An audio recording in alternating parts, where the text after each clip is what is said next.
Hello guys! Good morning! For today's vlog, tayo ay magmumukbang ng mga tirang-tirang pagkain. So, meron tayong tirang munggo nung Friday. And meron tayong tira ng KFC fried chicken. And then, ito, aking kanin. Ayan. Magmumukbang tayo at nakataas na naman ang ating paa. So, ito na. Itadakimasu. Wala sila ngayon kaya magagawa kong kumain ng nakataas ang aking mga binti. Itadakimasu. Sarap talaga pag pangat na yung ulam eh. Pangatlong araw. Kasi nung Friday pa eh.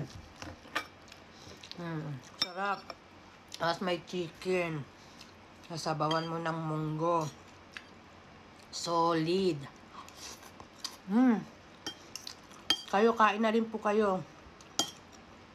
Kumain ako kasi maglilinis naman ng bahay. Sarap.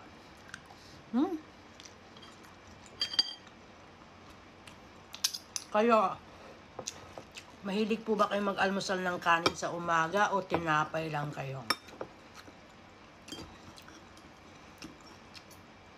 Sa umaga kasi talagang kanin po ako. Dahil madali akong gutumin.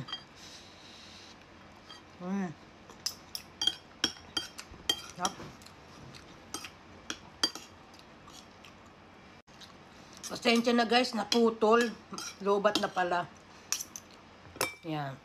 Kain na po kayo para may lakas tayo.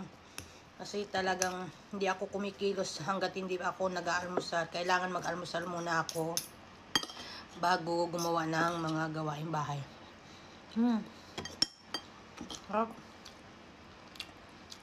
Alam nyo ba, the best ulam na to sa akin kasi sa Siburi akong kumain ng munggo. Nung Friday nagluto ako. Ay ako lang kumakain. Kaya nilagay ko sa freezer kasama nung manok. Bawal magtapon ngayon. Mahal lang bilihin.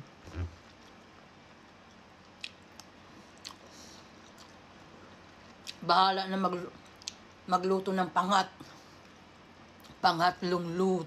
Init or pangatlong luto. Bahala na. Basta makatipid. Kasi mahal lang bilihin ngayon. Mahal pa ng mga tax na binabayaran. Tapos mga bills. Dahil summer na naman, malakas sa aircon. Kaya magtipid tayo. Huwag magtapon ng pagkain.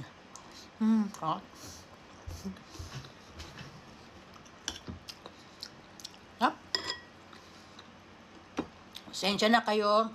Ganito talaga ako kumain. Kanya-kanya po tayong estilo sa pagkain. Kung ikaw ganyan, iba ka, iba rin ako. Huwag nyo na lang po akong pakilaman. Ganito po talaga ako kumain. Basta, happy. Wala tayong pinapakilamang buhay.